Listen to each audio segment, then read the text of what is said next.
Bueno, primero me voy a presentar, algunos tal vez me conozcáis, otros no me conozcáis.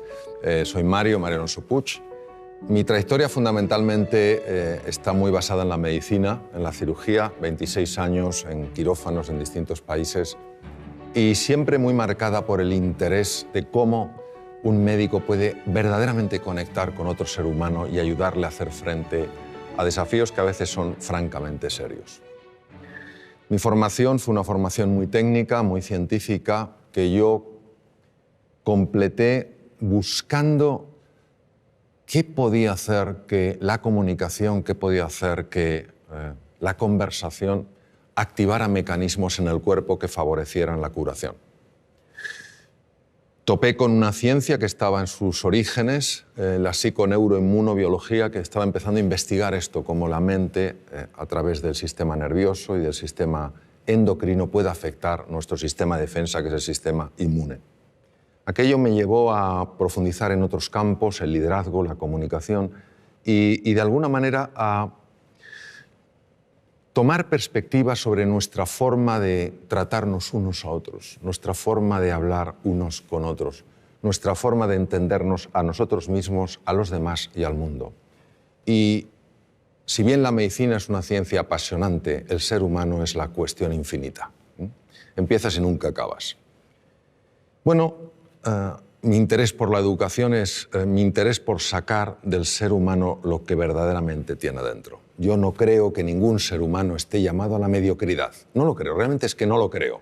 Creo que todo ser humano está llamado a la grandeza, y la grandeza no la define la cultura, la grandeza es una cosa que la define nuestra propia naturaleza. La palabra educación en el fondo quiere decir sacar de dentro, es decir, no somos cubos vacíos que hay que llenar, sino fuegos que hay que encender. Y en este sentido me gustaría contaros una historia que a mí personalmente me ha marcado mucho. He hablado en distintos foros sobre esta historia porque señala lo que para mí es la diferencia entre profesores y maestros. En 1951, en la ciudad de Detroit, nace un joven, un chico de color, que pronto nota lo que es la pérdida, porque siendo jovencito el padre se va.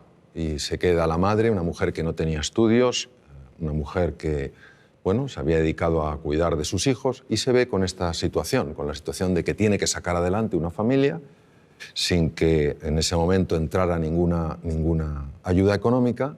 Se dedica a limpiar apartamentos, a limpiar hospitales, etcétera, etcétera. Y claro, cuando uno ha vivido en la ciudad de Detroit, como he vivido yo trabajé en un hospital que se llama Henry Ford, en neurocirugía.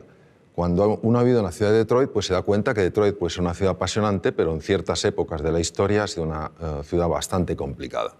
En los años 50 verdaderamente había un apartheid, una especie de apartheid, es decir, las personas de color se tenían que sentar en sitios distintos que las personas blancas, tenían que ir a baños diferentes, etcétera, etcétera. Y claro, este chico era un chico de color, era un chico pobre y que pronto pues fue destacando no por su talento, sino por lo que consideraban que era su estupidez. Tampoco por su serenidad, sino más bien por su tendencia, su temperamento violento.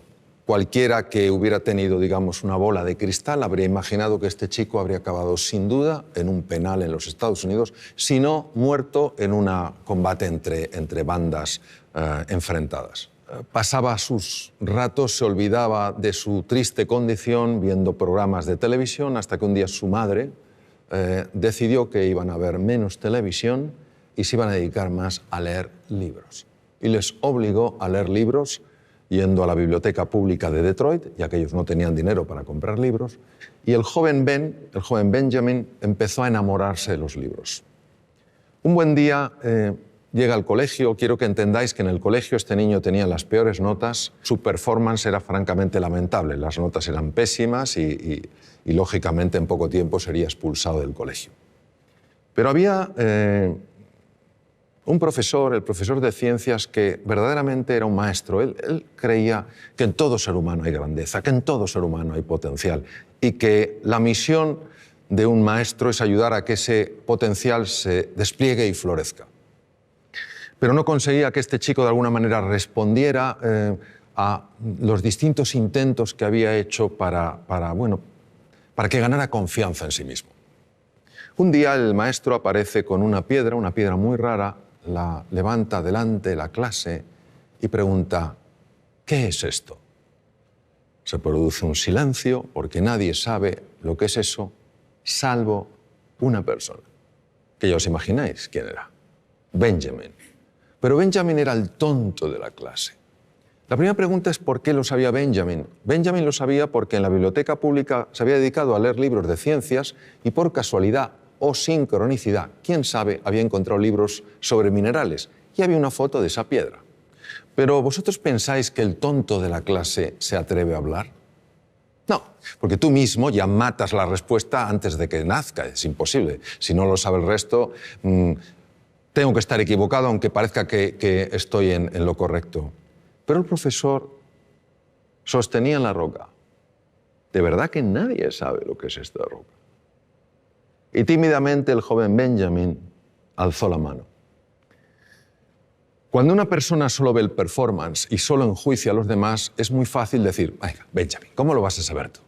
Si tú no sabes nada. Pero aquel profesor mantuvo un espíritu curioso, interesado. Él sabía que en todo ser humano hay grandeza. La buscaba, la llamaba constantemente. Benjamin, ¿tú lo sabes? Sí. ¿Qué es? Obsidiana. Correcto. Pero el profesor podía haber dicho, todo el mundo puede tener suerte en esta vida. ¿Podía haber dicho eso? No, porque él estaba buscando del hilo que te lleva a la madeja. ¿Pues sabes algo más de la obsidiana? Y vaya que sí sabía el joven Benjamin. Empezó a hablar sobre la obsidiana, las temperaturas elevadísimas, luego el frío, cómo cristaliza la roca, etcétera, etcétera. Lo que podría parecer una cosa sencilla, sin más importancia, banal, supuso un antes y un después en la vida de este chico, porque este chico recuperó la confianza en sí mismo, creyó que era posible aprender, creyó en sí mismo, creyó que a pesar de su triste cuna, por decirlo de una manera, podía tener un brillante futuro. Este chico pasó de ser el último de la clase a ser el mejor estudiante de su colegio.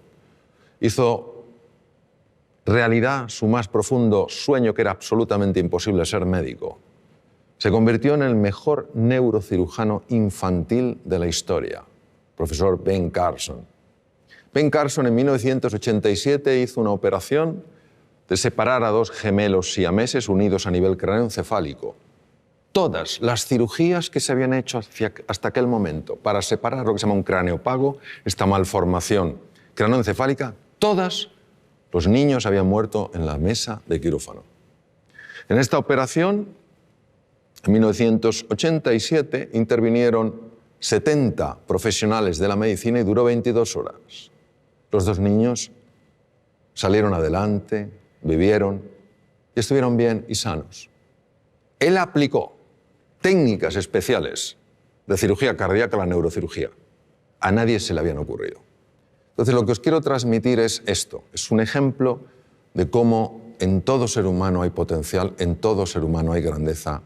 Y tenemos, entiendo, que tener esta disposición a crear espacios de oportunidad para que esas personas puedan mostrar lo que en realidad siempre han tenido y siempre tendrán, pero que no todo el mundo mostrará si no ve ese espacio de oportunidad.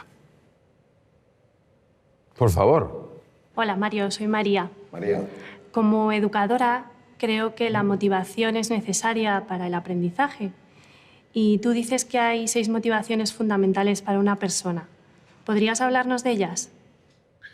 Sí, es una gran pregunta. La motivación es lo que nos mueve a la acción. Y hay efectivamente 6 motivaciones que además están presentes en las distintas culturas. Es una mezcla de nuestra naturaleza y también el entorno cultural. La primera es la motivación de estar en entornos seguros, de poder controlar lo que pasa, de saber que el suelo que pisamos es un suelo firme.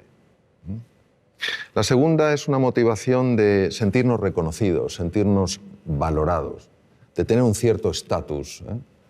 La tercera es de pertenencia al grupo, es decir, que lleguemos a un sitio y entendamos, sintamos que nos acogen, que no nos desprecian, que no nos marginan. La cuarta motivación es una motivación al desafío, al reto. Si en la vida no hubiera retos, María, sería muy aburrida. Yo sé que a veces nos gusta mucho estar en la zona de confort, pero durante un tiempo.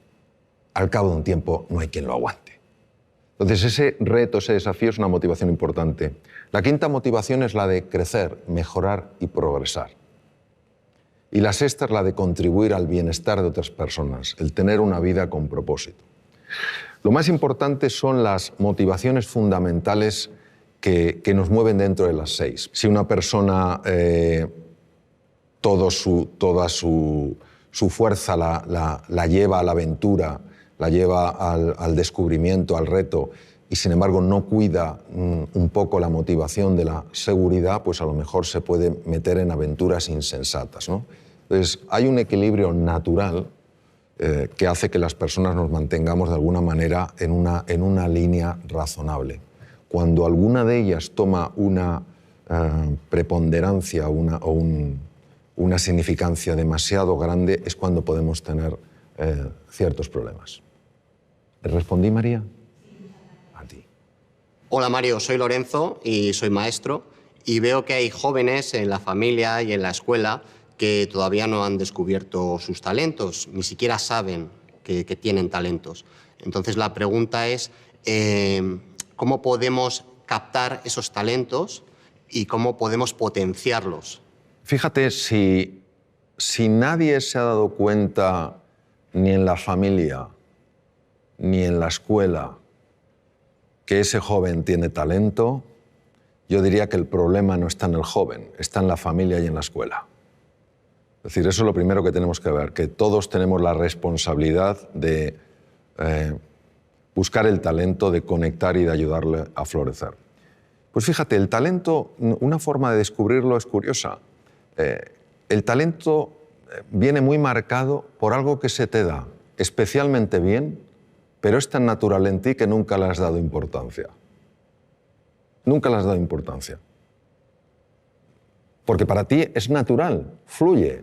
Y con frecuencia los demás te lo dicen, pero no te lo dicen como, oye, vaya talento tienes, sino mejor, oye, qué bien se te da hablar, qué bien se te da escribir, qué bien se te da dibujar, qué bien se te da moverte, qué bien se te da resolver conflictos. Y como es natural, no le das ningún valor. Mi experiencia a lo largo de los años me viene a mostrar que uno ha de buscar el talento en aquello que le es natural, porque el talento siempre deja huella, siempre se expresa. Y hay cosas que nos pueden parecer que son irrelevantes. Yo, por ejemplo, me decían de jovencito, oye, cuando cuentas una historia es que nos quedamos absortos. Yo jamás pensé que esto tendría tanto impacto con mis enfermos. Cuando les contaba a mis enfermos las cosas, cómo íbamos a luchar juntos contra la enfermedad, etcétera, etcétera, y yo veía que se producía un estado de ánimo en ellos sorprendente, tampoco pensé que eso tuviera especial valor, ni que me dedicara luego en la segunda etapa de mi vida mucho más al tema de la comunicación, a escribir. Pues eso es lo que quiero decir, que todo ser humano tiene un talento y ese talento va dejando huellas, va mandando mensajes y tenemos que ser un poco más sensibles para entender que el talento tiene muchas formas. Y luego, por otra parte, te diré, Lorenzo, que es muy importante mirar a todo ser humano como se mira aquello que ves como sumamente valioso. De toda la conversación, lo más importante es la forma de mirar. Porque la forma de mirar tiene la capacidad de transmitir con enorme hondura cómo tú estás viendo a esa persona. Cuando tú miras a un ser humano como se mira aquello que es valioso, como somos espejos frente a espejos, esa persona empieza a reconocer su propio valor. Y en ese reconocimiento es más fácil que cualquier talento, cualquier capacidad encuentre un espacio natural para desplegarse. Yo creo que para mí eso es clave. Ver a todo ser humano como grandeza en potencia. Unos lo expresarán en mayor o menor grado, pero esa grandeza está en todo ser humano.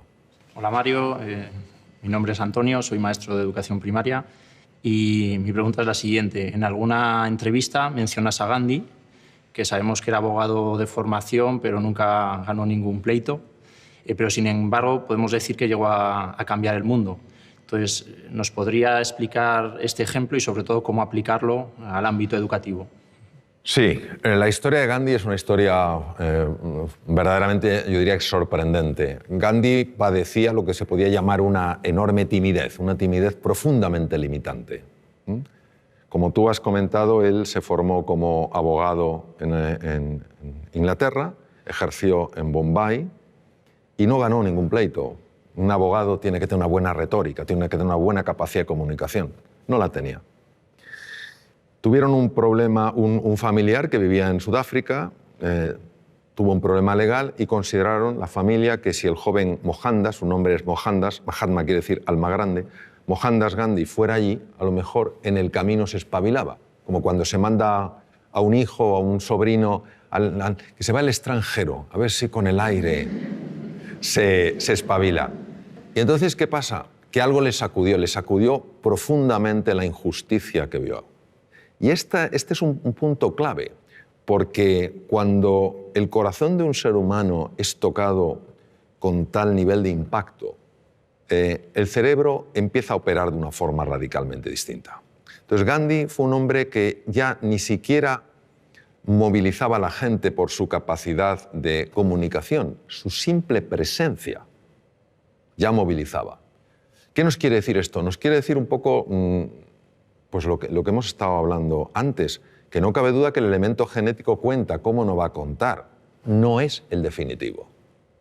Marca una tendencia, pero no determina.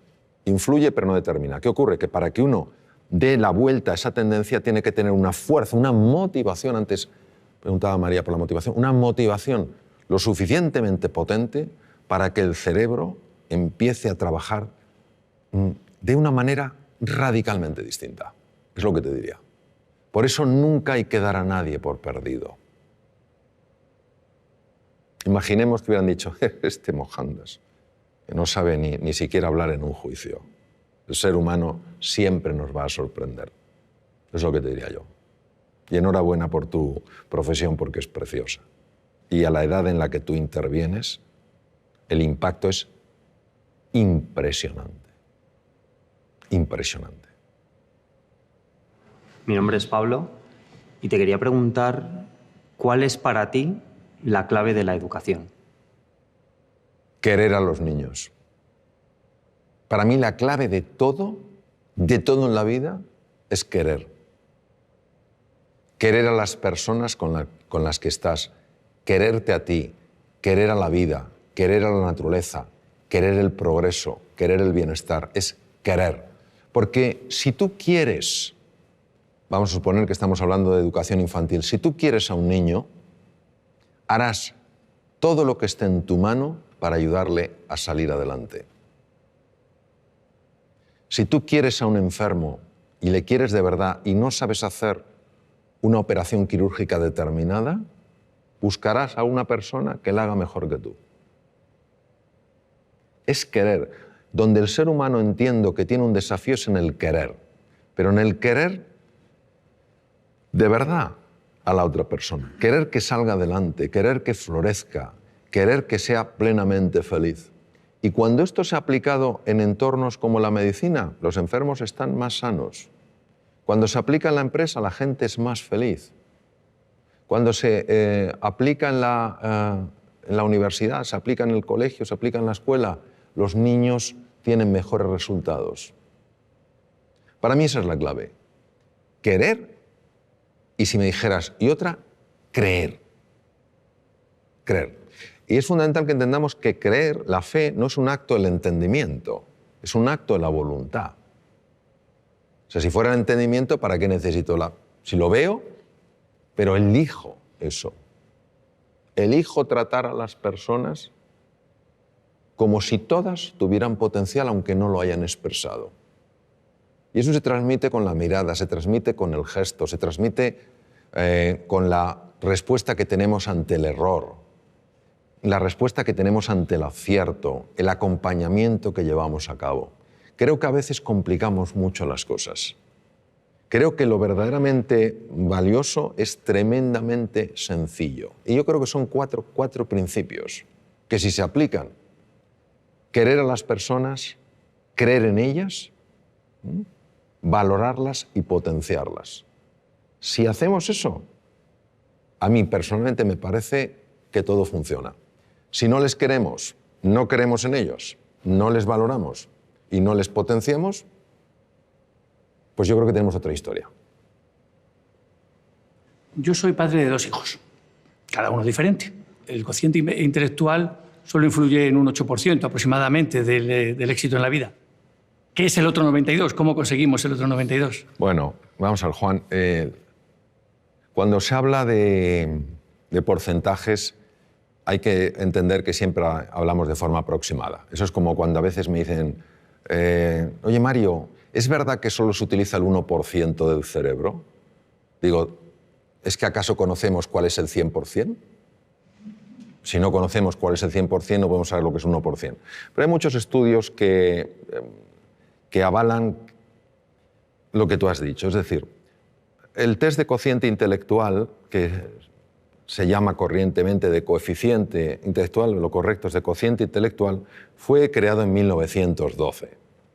Y se convirtió en aquella época, fíjate, cambió por completo la orientación que le dio el descubridor. El descubridor o el creador quería dar una orientación para que cuando se vieran cocientes intelectuales que no correspondían a la edad, es decir, cuando la edad mental y la edad biológica no correspondían, que a esos niños se les tratara con especial afecto, con especial cariño y se pusiera a especial disposición para que subiera. Pero fue interpretado o fue utilizado como sistema de cribaje. Listos y el resto. Listos y el resto. Uno de mis maestros, el profesor Howard Gardner, dedicó montones de años de su vida a estudiar la inteligencia y se dio cuenta de que ni siquiera podemos hablar de una inteligencia. La teoría de las inteligencias múltiples. Y hay 2 inteligencias, que son la intrapersonal, que es la capacidad de reconocer tus estados emocionales y de poderlos modificar de forma positiva. Y la interpersonal, que es la capacidad de entender qué pasa en la otra persona y relacionarte con lo que pasa en la otra persona, que son absolutamente claves en el éxito en la vida. Una persona que no sepa gobernar sus estados de ánimo, que un día se levante sin ganas de hacer nada y ese estado de ánimo no lo pueda alterar, o que un día tenga ira y no sepa canalizar de una manera positiva y adecuada esa ira, o tenga miedo y no pueda superar su miedo, es difícil que progrese en la vida. Una persona que no sepa entender a los demás, que no sepa resolver conflictos, pues es difícil que progrese en la vida. Pues estas 2 inteligencias no existen en el test de cociente intelectual, como no existen otras. La inteligencia musical, la inteligencia kinestésica, la naturista, la espiritual, no están. Entonces, ¿qué ocurre? Que vista la relación que hay entre éxito en la vida, un sentido amplio, a lo mejor hay que redefinir lo que es el éxito, y cociente intelectual, se ve que efectivamente un porcentaje enorme de personas que han tenido éxito, ese éxito no es atribuible a su test de cociente intelectual. Esto es magnífico porque no niega que el cociente intelectual sea importante, lo que hace es expandir nuestro concepto de la inteligencia. Entonces, sobre tus hijos. Efectivamente, tus hijos son diferentes y es maravilloso que los veas así. Porque si no los vieras diferentes, si los vieras como tú, es que a lo mejor estás proyectando en ellos tu propia forma de ser, ¿no? Habrá uno de tus hijos, tal vez tenga un tipo de inteligencia, el otro tendrá otra. Lo que es importante es que siempre, cuando estén contigo, sientan que son inteligentes. Hemos caído en el tremendo error, y una persona de la que yo aprendí mucho, Sir Ken Robinson lo marca mucho, como de hacer que solo un tipo de persona es la adecuada, ¿no? Necesitamos múltiples perfiles. Un pavo real no es ni mejor ni peor que un águila real. Entonces, cuando un hijo nota, siente que es valioso, que tiene inteligencia, que tiene una forma distinta de procesar que el otro, su autoestima no es dañada. Es que la autoestima es clave porque al final nuestra capacidad de hacer frente a los desafíos o nuestra incapacidad, la mayor parte de las veces nada tiene que ver con el mundo real, tiene que ver todo con el mundo mental. Te voy a poner un ejemplo. En el Reino Unido se hizo un estudio fascinante. Se hicieron dos grupos, se buscaron dos grupos de estudiantes homogéneos en cuanto a edades, aproximadamente con el mismo background cultural, pero con dos diferencias. Una de ellas era que uno de los grupos eran teóricamente chicos bastante más inteligentes que el resto según el test de cociente intelectual. Pero estos que eran más inteligentes objetivamente de acuerdo al test de cociente intelectual pensaban que la inteligencia era algo fijo, que no se podía expandir. El otro grupo era un grupo de chicos teóricamente con menor inteligencia según el test de cociente intelectual, pero que creían que la inteligencia con el esfuerzo se expande. Les pusieron una serie de problemas de matemáticas complejos. El grupo de los chicos, entre comillas, más inteligentes, al ver que no lo podían resolver y dar por hecho que la inteligencia no se expandía, abandonaron. El tiempo no era un tiempo reducido, les daban tiempo. Abandonaron diciendo, si no lo soy capaz de entenderlo, no hay nada que hacer. Me falta la inteligencia necesaria para hacer frente a este problema. Los otros chicos tampoco sabían, y de hecho partían de un nivel inferior, pero creían que la inteligencia se expandía con el esfuerzo y siguieron y resolvieron los problemas de matemáticas. Es decir, quedaron mejor. Y eso es lo que te quiero decir, que el componente emocional, el componente autoestima, el componente confianza en ellos y en sus posibilidades es absolutamente crucial. Ellos acabarán encontrando su camino, pero no encontrarán su camino si creen que no son capaces de encontrarlo. Para mí tu libro Reinventarse es una magnífica lectura para momentos complicados y personas que pueden necesitar un cambio en su pensamiento. La pregunta es, ¿qué dice la ciencia acerca de ese cambio de pensamiento? Bueno, la ciencia, Lorenzo, incluye múltiples campos. Entonces me voy a referir, si te parece, a la neurociencia. ¿Te parece? La neurociencia en esto es absolutamente clara y de hecho Reinventarse lo basé en lo que la ciencia ha descubierto, la neurociencia. Sobre todo lo que se llama la neurociencia afectiva, ¿no? Cómo el cerebro procesa las emociones y los afectos. Sentimientos y emociones están conectados, pero son dos cosas distintas. Y es un tema fascinante que fíjate la envergadura que tiene, que ya nuestro premio Nobel, Santiago Ramón y Cajal, premio Nobel en 1906, ya lo intuyó. En aquella época era imposible con la tecnología del momento poderlo demostrar, pero era un hombre tan absolutamente genial en su forma de ver las cosas que él lo intuyó. Cuando dijo todo ser humano, si se lo propone, puede ser escultor de su propio cerebro. Las personas muchas veces no cambiamos no porque no se pueda cambiar, sino porque no estamos dispuestos a hacer lo que hay que hacer para cambiar. Ni tenemos el nivel de inspiración y de ilusión suficiente como para estar verdaderamente comprometidos y levantarnos después de cada caída, ni tenemos una estrategia que funcione y que podamos aplicar, ni a veces tenemos la disciplina necesaria para ir incorporando ciertas prácticas en el día a día. Cuando uno tiene la inspiración, es decir, ves una posibilidad en tu vida que dices, oye, si esto apareciera en mi vida, oye, voy a otro nivel. Cuando tenemos una estrategia que no tiene que ser ni sofisticada ni compleja, sino sencilla, estos son los pasos que he de seguir. Y cuando tú cada día te vas entrenando, es inevitable que se produzca un cambio en la citoarquitectura del cerebro. Es inevitable. Se forman nuevas conexiones, se forman nuevas vías y se forman nuevas neuronas, al menos en dos lugares. Uno no viene al caso porque no tiene, en principio, demasiada relevancia en el mundo en el que estamos hablando, pero el otro sí, que son los hipocampos. Los hipocampos, de alguna manera, no solo procesan mecanismos muy complejos en relación con la memoria, sino que también controlan unos núcleos que se llaman núcleos amigdalinos, donde está el núcleo central del miedo. Es decir, hacen que veamos las cosas con menos miedo. Todos nosotros podemos cambiar, podemos activar genes, podemos desactivar genes, podemos crear nuevas conexiones. Entonces, ¿qué nos dice? Nos dice la neurociencia que vivamos con pasión, con entusiasmo, que vivamos con fe en nosotros y en nuestras posibilidades y que estemos dispuestos a llevar a cabo el entrenamiento necesario para incorporarlo, para que pase del saber al saber hacer. Y cuando uno está con personas realmente relevantes en el mundo del deporte, en el mundo de la ciencia, te das cuenta de la disciplina que ponen en su vida. Todos los días se entrena. No hay un día que digan, no, hoy no me entreno. Se entrenan un poquito. Y eso es una maravillosa oportunidad porque quiere decir que nuestro pasado no tiene por qué predecir nuestro futuro. Si una persona quiere cambiar cómo ha vivido hasta ahora, lo puede hacer. Ahora necesita estos ingredientes. Un verdadero entusiasmo, una motivación que le genere el compromiso, una estrategia que sea razonable, no tiene que ser compleja, y una práctica constante para que al final no haya nada que creerse, porque tú mismo lo puedes verificar. Por ejemplo, yo aprendí inglés ya siendo un adolescente, y para mí el inglés era absolutamente imposible. O sea, es que no me entraba nada. Y lo que me entraba no se me quedaba. Y lo que a lo mejor se me quedaba luego no lo recordaba. Con lo cual era ultra frustrante. Y parecía que eso era un muro que no se podía romper.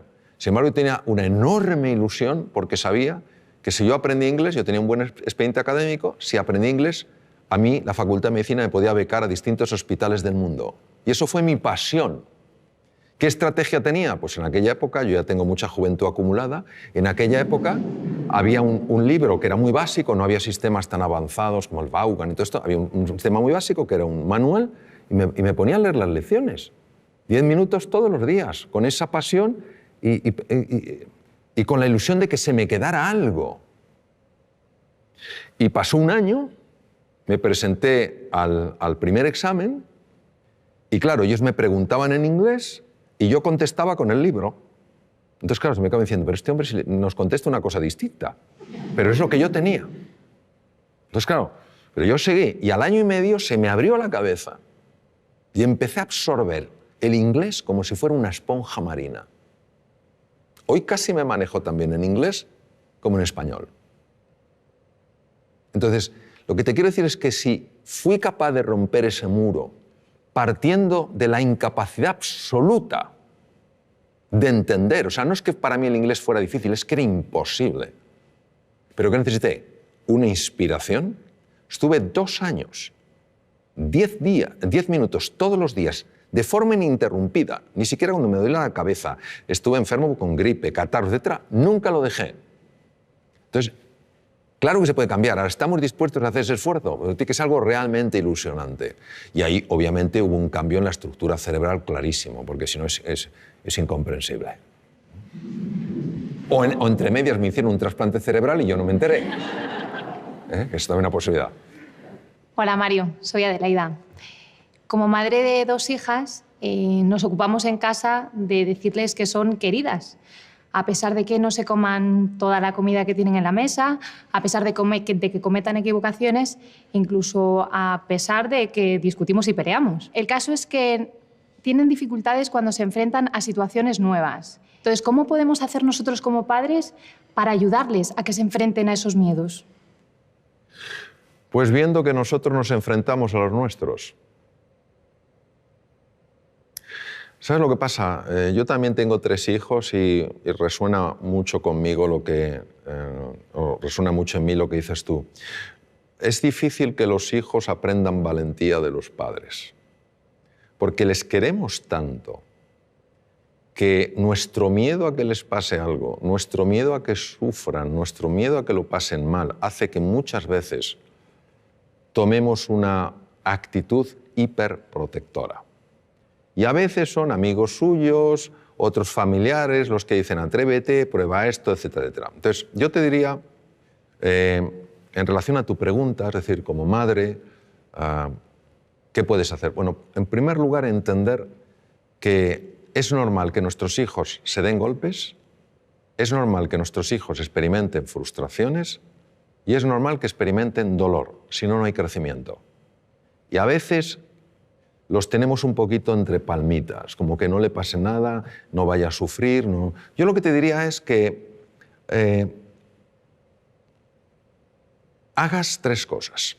Lo primero es valorarles. Tú ya les estás valorando. Les valoras como personas. La segunda es desafiarles. Es importante que les desafíes para que ellos crezcan.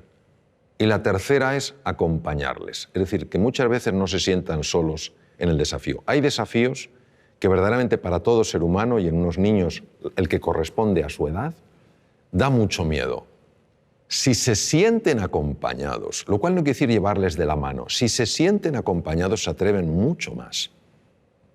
Yo haría esas tres cosas, sencillamente valorarles, desafiarles y acompañarles. Y luego dejar que la naturaleza obre.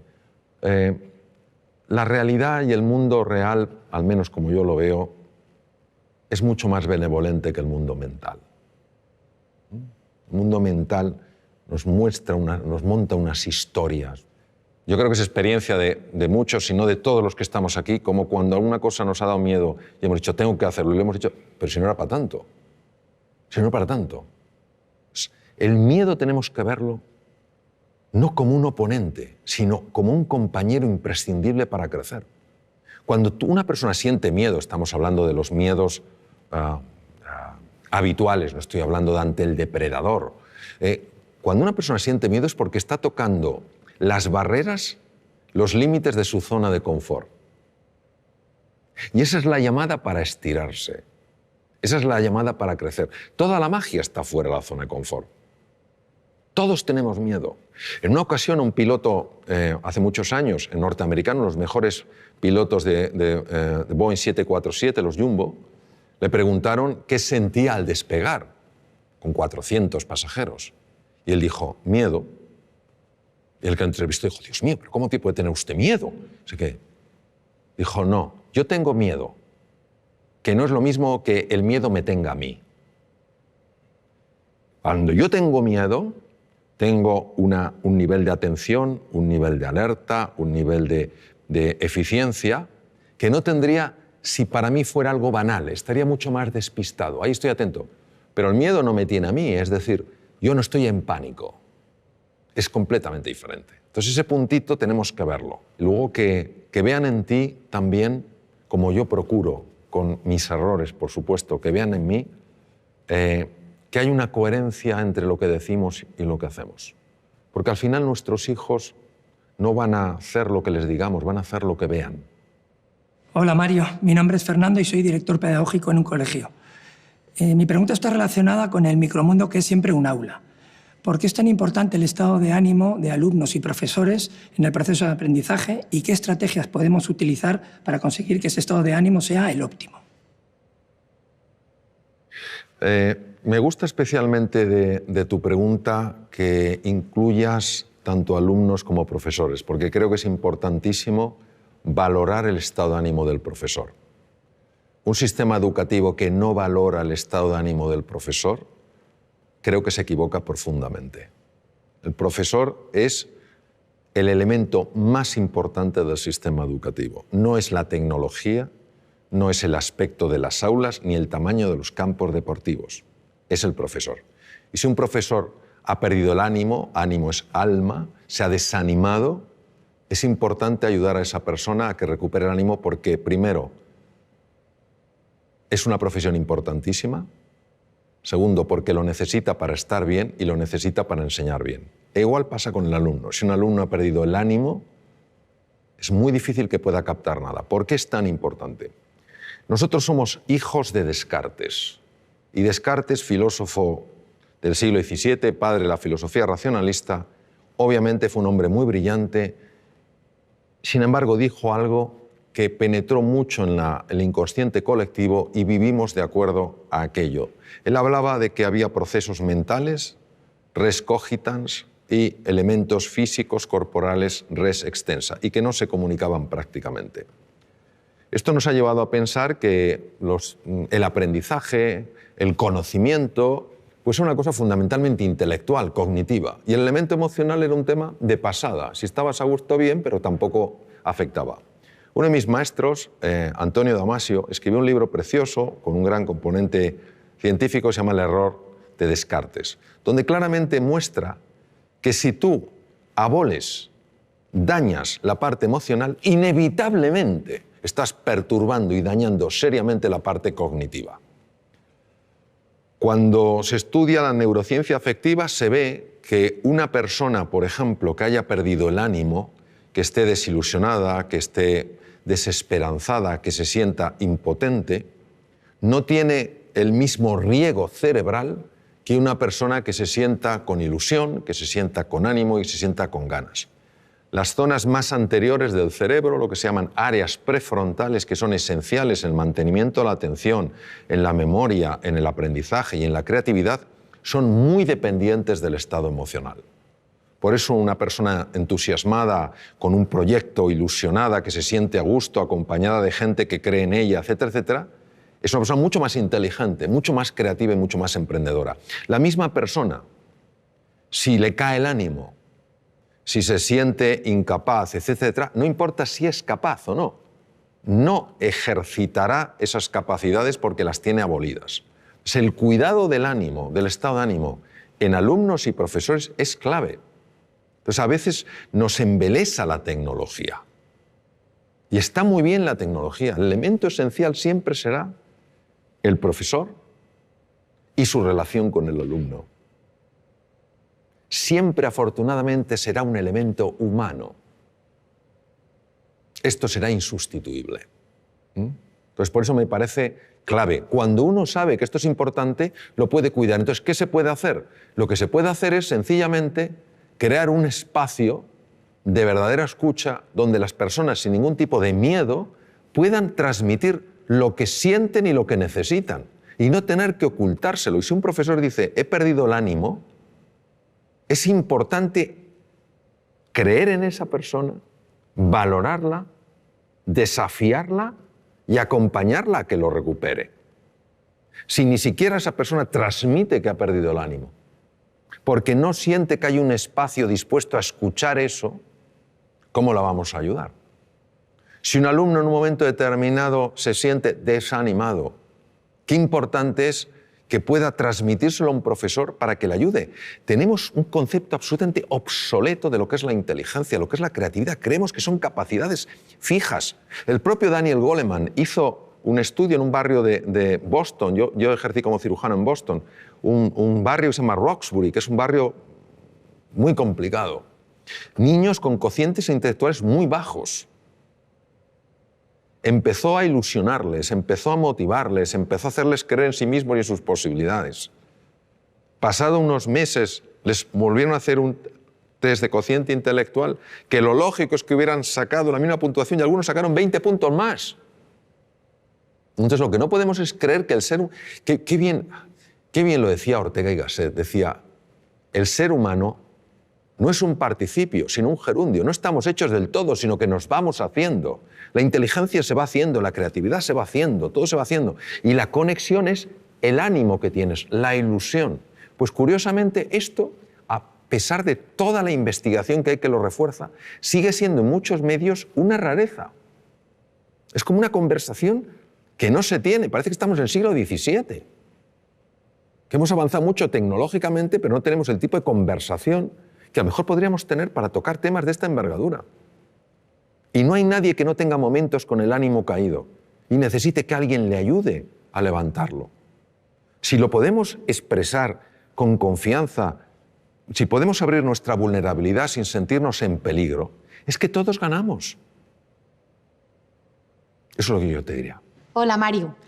Me gustaría que nos contaras algunas técnicas, consejos o pautas que transmitir a nuestros hijos cuando se ponen nerviosos ante un examen. Esa situación de estrés, de nervios que vivimos, ¿cómo manejarla? El estrés es un campo muy amplio y de gran calado. Entonces, yo lo que te diría es que la razón por la que nos ponemos nerviosos la mayor parte de las veces no es por el hecho en sí, sino por la historia que nos estamos contando acerca del hecho. Es decir, hay un examen y esto obviamente es una prueba. Vamos a ver, si no tienes ni idea del contenido, es normal que estés nervioso. Es decir, pero eso ni lo estamos considerando aquí. Es decir, una persona que se va a un examen y no ha estudiado nada, ya le puede decir, ponte a hacer un poco de mindfulness. No te va a venir la ciencia infusa. No te va a venir la ciencia infusa. O sea, no te va a venir la ciencia infusa. Entonces, estamos hablando de una persona que por lo menos ha hecho un esfuerzo, tiene un cierto conocimiento del contenido y lo que quiere es expresarlo bien. ¿Por qué se pone especialmente nerviosa esa persona? Por lo que se está contando a sí misma. Hay un diálogo interno que es absoluto ruido mental que está diciendo, anda que si sale la pregunta que no te sabes, anda que si no lo escribes bien. Es un discurso que ha sido fotografiado con técnicas de resonancia funcional magnética en cuanto a activación de centros cerebrales, ¿no?, que corresponden a ese discurso, ¿no? Yo te diría que hay varias cosas que sabemos que ayudan a reducir ese estado de ruido, vamos a llamarlo ruido mental, es decir, ese nerviosismo como consecuencia de ruido mental. En primer lugar es hacer ejercicio físico. El ejercicio físico por sí solo tiene la capacidad de reducir el ruido mental. El ejercicio físico no implica apuntarse a un gimnasio, sino moverse más. En segundo lugar, poderlo hablar con alguien de confianza, poder hablar el sentir, poder contar el sentir. Y a veces, si no tienes a nadie, escribe lo que te preocupa, pero en un papel tan pequeño que casi no lo puedas ver. Porque el cerebro está interpretando que si puedes poner el problema en un tamaño tan pequeño es que el problema no es tan grande. ¿Vale? La siguiente cosa que te diría es que se entrenen en una cosa que cada vez tiene, pero por pura lógica, más difusión, que es todo lo que es los estados contemplativos de la conciencia, que no es más, o mindfulness, que lo único que significa es que se entrene en prestar atención a las cosas que son reales, como su respiración, como las sensaciones del cuerpo, porque el otro es mental. Entonces, cuando la narrativa no recibe la misma atención, empieza a tener menos impacto. Y hay una cosa que es clave en el adiestramiento, y yo he visto su tremenda eficacia, que es acostumbrarte a traer la atención al aquí y a la ahora. Es decir, por ejemplo, vamos a suponer que uno de tus hijos está preparándose para el examen y está nervioso como puede estar uno de los míos y cualquiera de nosotros. Esto es una cosa que todos podemos compartir y relacionarnos perfectamente con esa situación. Entonces, claro, empieza a pensar, no, si hubiera estudiado más, si ya me lo decía mamá, no veas tanta tele y estudia un poco más, y no lo he hecho. Anda que si ahora lo hago mal el examen, fíjate qué cosa, qué truco tan sutil y demoledor de lo que se llama la mente dualista. Te está llevando para atrás a lamentarte y te está llevando al futuro a preocuparte. Te priva de fuerza en el presente. Y una cosa que procuro entrenar todo lo que puedo es cuando veo que me estoy lamentando de algo del pasado, inmediatamente vengo al presente. Porque caemos en la tentación de pensar que cuando miro atrás para lamentarme de algo no lo volveré a repetir. Es mentira. Es un truco para que te sientas fatal. Eso es como cuando uno ha decidido reducir su ingesta, lo que come, y llega el momento del postre. Y se acerca el camarero y te dice, por cierto, la especialidad aquí son los postres. Y entonces tímidamente preguntas, ¿no tendrá algo de chocolate? Y dice, señor, la mejor tarta de chocolate del mundo. Entonces es como un deseo irrefrenable de comerte esa tarta de chocolate. Entonces te la comes y cuando te la has comido empiezas a sentirte culpable. No me la tengo que haber comido. Es la misma mente jugando de tal manera que te tenga siempre atrapado. Primero, hace que esa tarta de chocolate sea absolutamente tentadora. Y lo segundo, hace que te sientas culpable. Yo me pregunto, ¿hay alguien que por sentirse culpable ha cambiado alguna conducta? No. Llega la próxima tarta de chocolate y vuelves a caer. Entonces, lo que te quiero decir, cuando se habla tanto del aquí y el ahora, parece que tiene una connotación metafísica o filosófica. No es así, es tremendamente práctica. Cuando tú estás aquí y ahora, la mente no tiene la capacidad de meter tanto ruido. Lo que genera nervios es la mente. Pongamos el ejemplo de un opositor. Este sí que es un examen donde una persona se juega 3, 4, 5 años de estudio, 13 horas diarias, saliendo como mucho un día o medio día a la semana, y hipotecando toda su vida profesional a ese examen. 300 temas, se lo sabe. Llega, le dan al bombo, tema 120 y se queda en blanco. Se retira, se levanta la silla, se va y justo le sale el tema 120. ¿Se lo sabía? Sí. ¿Por qué no ha salido?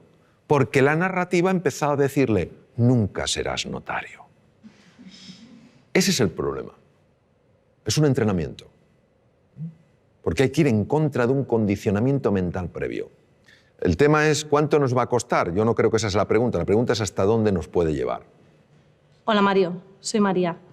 ¿Nos podrías contar qué es el mindfulness y cómo funciona y qué evidencias científicas tiene? Sí, claro que sí, María. Lo que pasa es que lo voy a contar de una manera muy visual, porque yo creo que lo vamos a ver mejor. Vamos a suponer que tú y yo estamos dando un paseo, entramos en un parque y vemos un lago, no muy grande, pero un lago.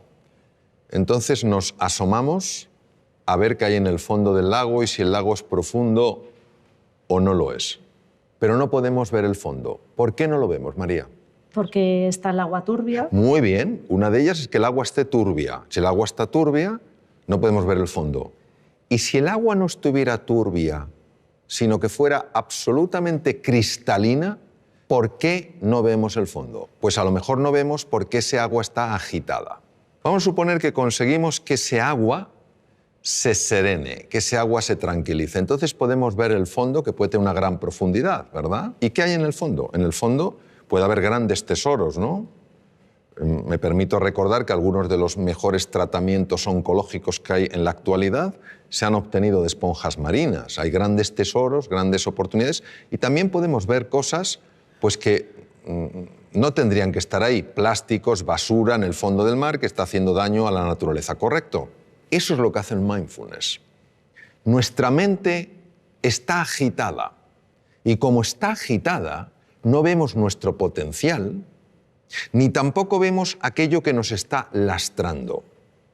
Cuando conseguimos que ese agua, esa mente se serene, empezamos a ver cosas en nosotros y a experimentar sensaciones y a experimentar realmente descubrimientos, revelaciones en el sentido de cosas que estaban veladas y se ven, que tienen un poder transformador en la vida. Y también empiezas a ver aquellas cosas que no habías visto de ti y que realmente te están haciendo la vida difícil. Y a veces, para poder limpiar un poco el agua, hay que descubrir dónde está la suciedad. Esto es lo que permite el mindfulness. El mindfulness es un ejercicio puro de la atención para serenar esa mente que por razones que todavía no conocemos está agitada.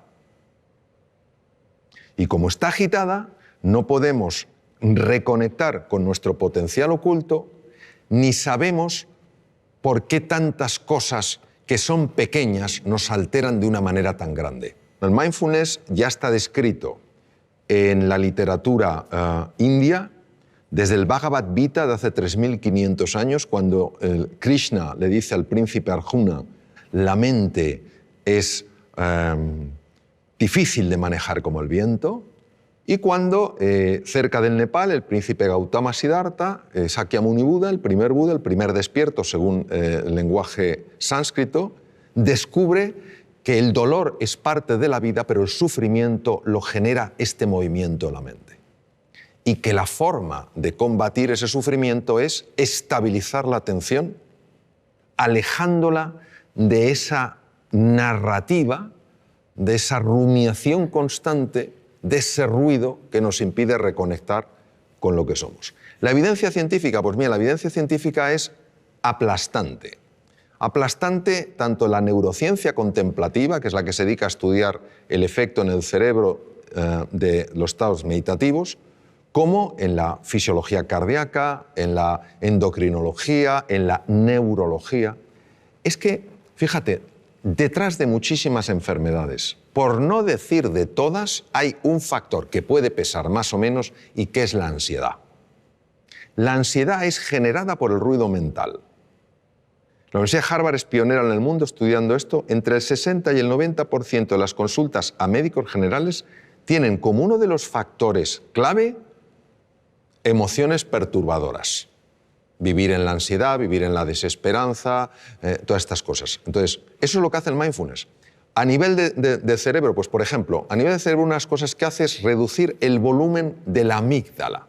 La amígdala, que no son estas, están en el cerebro. La amígdala es un núcleo que contiene grupos de neuronas muy relacionadas con el miedo y con la ira. Se ha podido observar con resonancia funcional magnética, que es una técnica de imagen para ver las partes más activas, una reducción en el volumen de la amígdala. Es decir, una persona que practica este ejercicio de atención plena es menos propensa a vivir en miedo y en ira. Imaginemos lo que es esto para la humanidad. En segundo lugar, se ha visto un aumento del tamaño de la corteza prefrontal del lado izquierdo, que es muy importante, por ejemplo, porque tiene un enorme impacto en el sistema de defensa del cuerpo, el sistema inmune.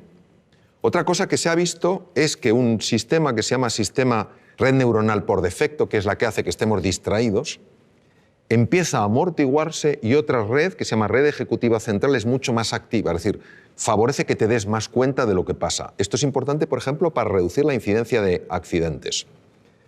Se ha observado, por ejemplo, cambios en el sistema de defensa, en el sistema inmune. Gente que ha practicado mindfulness sin tener experiencia previa en absoluto durante 5 días a la semana a lo largo de 2 meses, 20 minutos cada día, han tenido aumentos entre el 12 y el 20% del sistema inmune.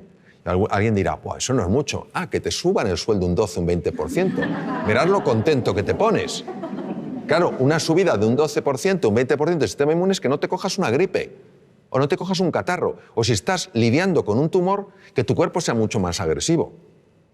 Mejoras en el tubo digestivo. Te voy a contar una cosa que es alucinante. A mí me lo parece.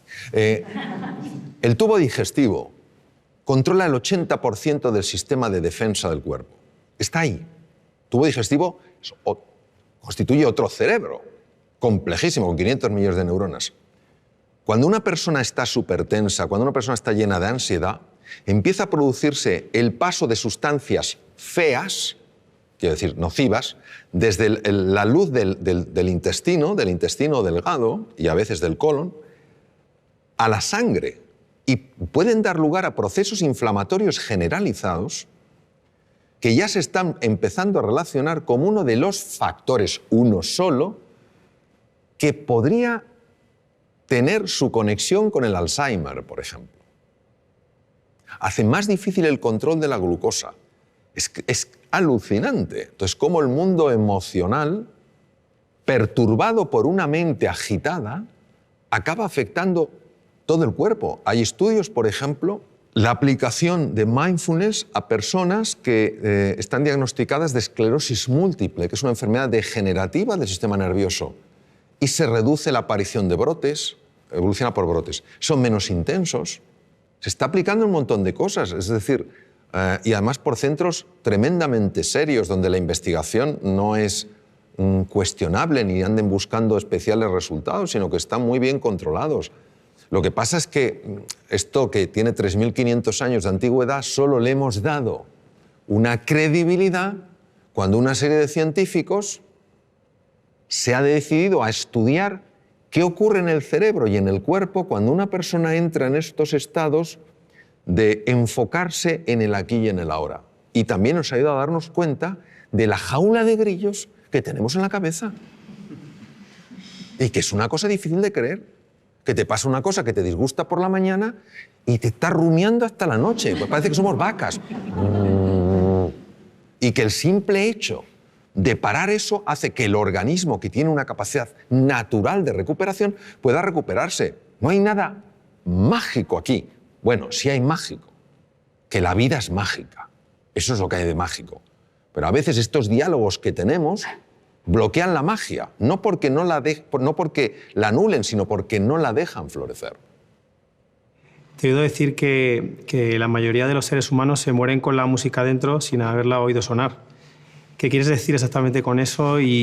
Bueno, para los futuros padres, ¿qué podemos hacer para que nuestros niños no les pase esa cosa, ¿no? recuerdo una cosa que leí de Víctor Hugo que me impresionó mucho, ¿no? Víctor Hugo decía, el problema nuestro no es que nos vamos a morir, es que no sabemos cómo vivir.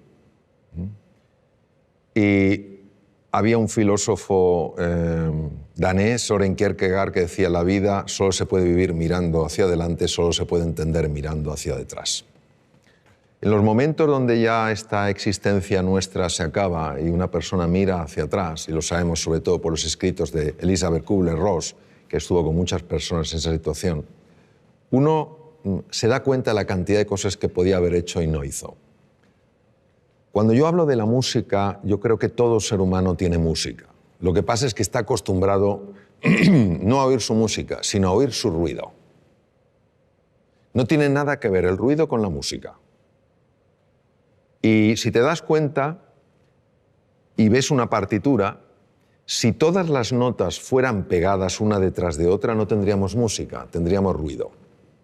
Lo que hace que tengamos música es que haya espacios de silencio. Son esos espacios donde no hay ninguna nota los que permiten que en vez de ruido haya música. ¿Qué quiero decir? Quiero decir que esta vida, yo creo que el tiempo que la vivamos es una vida para vivirla con intensidad, con dificultades, con desafíos, que nos enfoquemos en lo que realmente es relevante. Que cuando llegue el final de nuestra vida, digamos como Neruda, confieso que he vivido. Que podamos decir, confieso que he vivido la vida y no que la he visto pasar. Y esa toma de conciencia, esa reflexión es lo que creo que nos puede ayudar sencillamente a que la música emerja, porque el ser humano está llamado a eso, a hacer sonar su música. O sea, todos tenemos una música y es una música preciosa, todas diferentes, todas complementarias. Eso es lo que quiero decir, que no nos conformemos con vivir una vida de ruido, sino que vayamos encontrando esa música a base de enfocarnos en las prioridades, para que al final de nuestra vida podamos decir, como decía Neruda, confieso que he vivido. Hola Mario, soy Charo y mi pregunta es la siguiente. ¿Por qué los humanos tropezamos 100 veces con la misma piedra? Bueno, me temo que en este caso la respuesta será de menor nivel que la pregunta. Yo creo que los seres humanos tropezamos 100 veces sobre la misma piedra por falta de humildad. La humildad es para mí la virtud más grande que existe porque es para una persona probablemente la más difícil de vivir plenamente, que no es la modestia, no es ser una persona así apocada, es la humildad de corazón. Cuando una persona es realmente humilde, y no lo digo por mí porque desafortunadamente no lo soy, pero sí por personas con las que he estado, grandísimos seres humanos con una humildad aplastante, son personas que tienen mentalidad de principiante. Es decir, puede ser un premio Nobel y te está escuchando como si fuera un alumno tuyo. Pero ¿yo qué le puedo enseñar a este hombre? Pero está plenamente ahí. Cuando comete un error, lo que más le interesa no es buscar culpables ni en él, ni en ella, ni en los demás, sino averiguar qué es lo que ha pasado. Es una mentalidad mucho más científica, interesada, curiosa, que una mentalidad enjuiciadora. Porque creo que cuando una persona es humilde y tropieza con una piedra, está dispuesta a reconocer que ha tropezado con una piedra y no a intentar ocultarse ante sí misma o ante los demás qué ha sucedido. Porque creo que cuando una persona es humilde y tropieza con una piedra, se deja asesorar, pregunta, escucha, pide ayuda y se deja ayudar. Creo que nuestra soberbia nos mata, literalmente. No queremos aceptar las cosas como son. Queremos que sean a nuestra medida. Queremos que la vida se pliegue a nuestros deseos. Por eso no fluimos con la vida. Cuando aparece algo que no nos gusta, nos preguntamos ¿por qué? En lugar de ¿para qué?